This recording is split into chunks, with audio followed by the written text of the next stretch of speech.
Il dottor Carmelo Sgarito, noto dermatologo agrigentino, lancia un appello in merito alla politica con uno slogan "Resettiamo la Sicilia", che non è un movimento né tantomeno un partito, ma costituisce un manifesto ai liberi e forti, a quelle persone di buona volontà, ai giovani desiderosi di un futuro migliore e alle tante intelligenze che dispone il nostro territorio a pochi mesi dal rinnovo del nuovo Parlamento regionale. Ma Resettiamo la Sicilia intanto non è un movimento, tantomeno un partito. Di partiti e di movimenti già ne abbiamo abbastanza. È un, come dire, grido d'allarme quasi, è uno slogan ed è un appello, ecco, chiamiamolo così, un appello accorato ai liberi e ai forti, alle persone di buona volontà, a mettersi in gioco. Vuol dire sostanzialmente, diciamo, resettiamo la Sicilia, rimettiamo in gioco tutto, rimettiamo in gioco le nuove energie, i nuovi volti, mettiamo in moto un po' di vento fresco, ecco, per il territorio siciliano.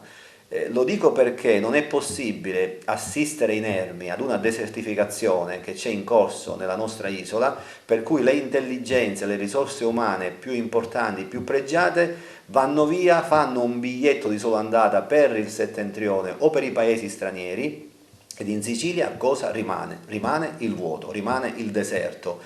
Tutto questo mentre la politica consuma i propri giochi di potere o di palazzo dentro gli angusti ambiti delle carriere personali o delle clientele. Ecco, siccome di questo ormai siamo stanchi e tutto ciò ha portato la Sicilia sulla soglia del baratro, al di là di qualsiasi, per carità, connotazione partitica o politica, io parlo in senso generale, c'è una classe politica che probabilmente va ricambiata, va sostituita. Un calciatore a 40 anni in campo non può rendere come un calciatore di 20 anni, ovviamente. Quindi c'è bisogno di un ricambio, di una riformulazione.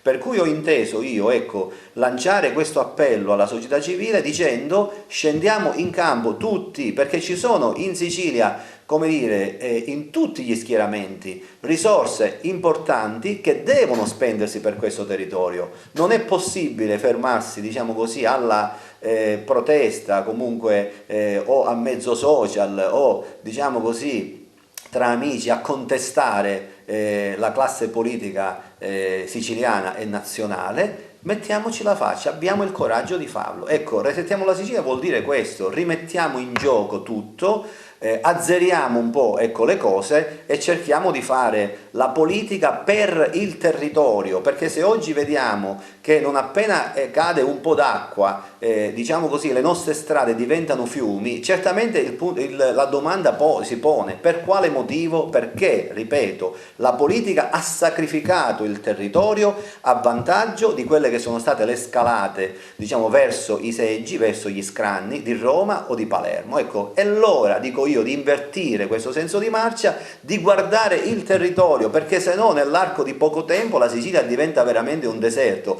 Possiamo consentire tutto ciò? Credo di no. E allora è arrivato il momento appunto di lanciare questo slogan. Dopodiché, ripeto, ecco, chiunque abbia a cuore la condizione del nostro territorio, della Sicilia, si metta in gioco ed offra ai cittadini una, come dire, possibile alternativa.